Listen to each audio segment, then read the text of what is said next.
যাদের টাকার মাস্তান আছে এবং রাতের আধারে ভোট কেটে বাক্স ভর্তি করতে পারবে তারাই নির্বাচন নিয়ে ব্যস্ত হয়ে পড়েছে। জামায়াতে ইসলামের যেহেতু টাকা অথবা মাস্তান কোনোটাই নেই, তাই নিরপেক্ষ নির্বাচনের মাধ্যমে ক্ষমতায় আসতে চায়।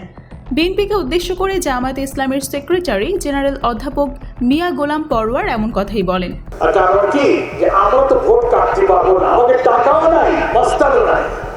যাদের টাকার মাস্তান আছে তারা তাড়াতাড়ি দাও, আমরা কাছে ঘুরে ভরে মানে রাখছি বাবা, আমরা তো কাটতে পারবো না। ওই জন্য এই কাটনেওয়ালা যারা তারা পাগল হয়ে গেছে। আমাদের কিছু বন্ধু সংগঠন বলে যে জামাত দেরিতে ইলেকশন চায়, ইলেকশন চায় না, সেই বন্ধুরা মোটে পাগল হয়ে গেছে, কালকে ইলেকশন দিলে ভালো হয়। কেন এত ব্যস্ত কেন? তা আপনি খেপেন কেন? তাতে বোঝা যায় যে আপনি আকামটা করেন, ওই জন্য খেপেন। আপনি খেপেন কেন? ওই যে ছোটবেলায় বাপসার কাছে শুনছি ঠাকুর ঘরে কে, তা আমি কলা খাইনি। বলো তোমার তো কলা খাওয়ার কেন জিজ্ঞেস করি না, তুমি কম কেন? আমরা আর 14, 18, 24 ইলেকশন হতে দেব না, এই অর্থ আমরা বৃথা যেতে দেব না। বিএনপিকে উদ্দেশ্য করে তিনি আরও বলেন, এক শাসকের পতনের পর আরেকটি গ্রুপ হাটবাজার ইজারা, মাদ্রাসা, স্কুল, মসজিদ কমিটি, বাস ট্র্যাক, স্ট্যান্ড সব দখল করে নিচ্ছে। এসব কর্মকাণ্ডের সঙ্গে জামায়াতে ইসলামী সম্পৃক্ত নয়। একটা শাসকের পরিবর্তন হওয়ার পরে আমরা তো ভেবেছিলাম দেশটা শান্ত হবে, আর চাঁদাবাজি মস্তানি মারামারি হবে না। Bus stand, truck stand, tempo stand, Balurghat, হাট, মসজিদ কমিটি, স্কুল কমিটি, হাট কমিটি, 5ই আগস্টের পরে কি আবার তাই শুরু হয়েছে না? এগুলো কি জামাত ইসলামী লোকেরা করে? কি হলোটা কি রক্ত দিয়ে? আরে কথা কইতে গেলে কেউ কেউ আবার কষ্ট পায়, বলে আমাকে কইছে। জাতীয় সংসদ নির্বাচন নিয়ে অনেকেই জামায়াত ইসলামকে অপব্যাখ্যা করতে চেষ্টা করছে। তবে জামায়াত ইসলামী রাষ্ট্রের সবকিছু সংস্কারের আগে জাতীয় নির্বাচন চায় না। একটি অবাধ, সুষ্ঠু ও নিরপেক্ষ নির্বাচন উপহার দিতে যতটুকু সংস্কার প্রয়োজন সেটা শেষ করেই নির্বাচন দিতে চায়। বিশেষ করে পুলিশ প্রশাসন, নির্বাচন পদ্ধতি, সিভিল প্রশাসন, সাংবিধানিক কিছু অংশ এবং বিচার বিভাগ সহ 5টি গুরুত্বপূর্ণ জায়গায় সংস্কার শেষে জাতীয় নির্বাচন দিতে হবে। গ্রামে কয় যে সর্ব অঙ্গে ব্যথা, ওষুধ দিব কোথা? রাষ্ট্রের সর্ব অঙ্গ ক্ষত হয়ে গেছে, তা আমরা বলেছি যে সর্ব অঙ্গে ওষুধ এখন দেওয়ার দরকার নাই। একটা ভালো ইলেকশন হইতে গেলে অন্তত যে অঙ্গগুলোরে মলম লাগাইতে হয়, ইলেকশন প্রক্রিয়ার সাথে ইলেকটোরাল প্রসেসের সঙ্গে যে ডিপার্টমেন্টগুলো, অর্গানগুলো ইনভলভ, সেই 5-6টা পুলিশ অ্যাডমিনিস্ট্রেশন, নির্বাচনটা যেন নিরপেক্ষ হতে পারে, এইটুক সংস্কারকে আপনি ইলেকশনটাতে এইটুকু সংস্কার করতে যে কয়দিন সময় লাগে জামাত ইসলামী সেই সময় দিতে রাজি আছে। তিনি আরও বলেন, বেশিরভাগ মানুষ ক্ষমতা পেলে আর ছাড়তে চায় না, কিন্তু প্রধান উপদেষ্টা ডক্টর মোহাম্মদ ইউনূস একটি সুষ্ঠু নির্বাচনের মাধ্যমে ক্ষমতা হস্তান্তর করে তার জায়গায় চলে যেতে চান। এ ব্যাপারে প্রধান উপদেষ্টা, সেনাপ্রধান, উপদেষ্টা পরিষদ সহ অনেকের সঙ্গেই আমাদের কথা হয়েছে, কিন্তু 5 আগস্টের বিপ্লবের পর অন্তত 4টি প্রতি বিপ্লবের চেষ্টা করা হয়েছে। বারবার সরকারকে নির্বাচন থেকে সরিয়ে আনা হচ্ছে।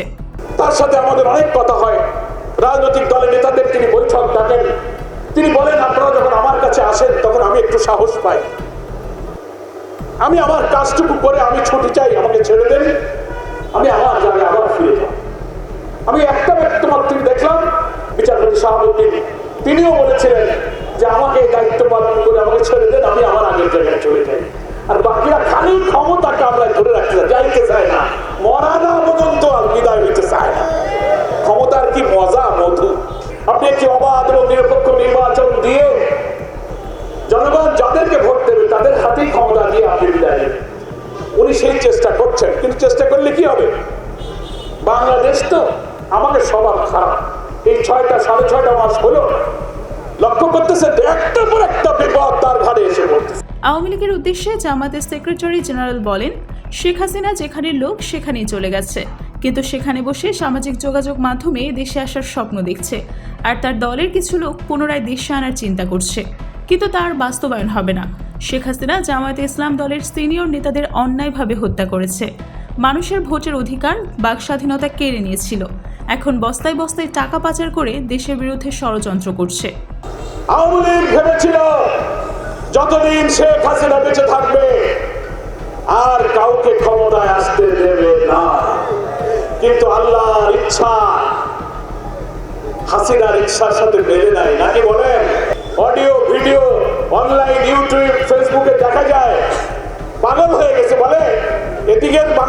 আওয়ামী লীগের লোকেরা বলে আপা আমরা খুব কষ্টে আছি, আপনি দেশে আসেন, দেশের অবস্থা খারাপ।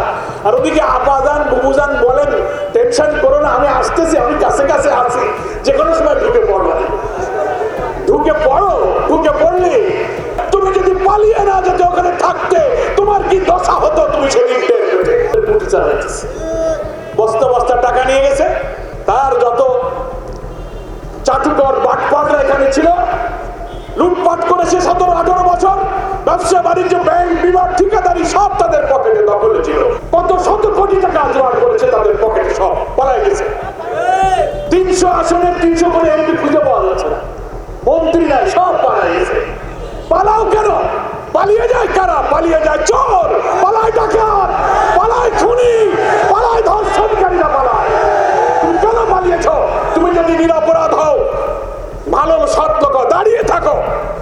বুধবার বরগুনা টাউন হল মাঠে বাংলাদেশ জামায়াতে ইসলামী বরগুনা জেলা আমির ও কেন্দ্রীয় মজলিসে শুরা সদস্য অধ্যাপক মাওলানা মহিবুল্লাহ হারুনের সভাপতিত্বে সম্মেলনে অন্যদের মধ্যে বক্তব্য রাখেন দলের সহকারী secretary general advocate Moazzem Hossain Helal, Barishal মহানগরী আমির অধ্যক্ষ জহির উদ্দিন মোহাম্মদ বাবর, কেন্দ্রীয় মজলিসে শুরা ও অঞ্চল টিম সদস্য একেএম ফখরুদ্দিন খান রাজি, ঢাকা মহানগর মজলিসে শুরা সদস্য ডক্টর সুলতান আহমেদ।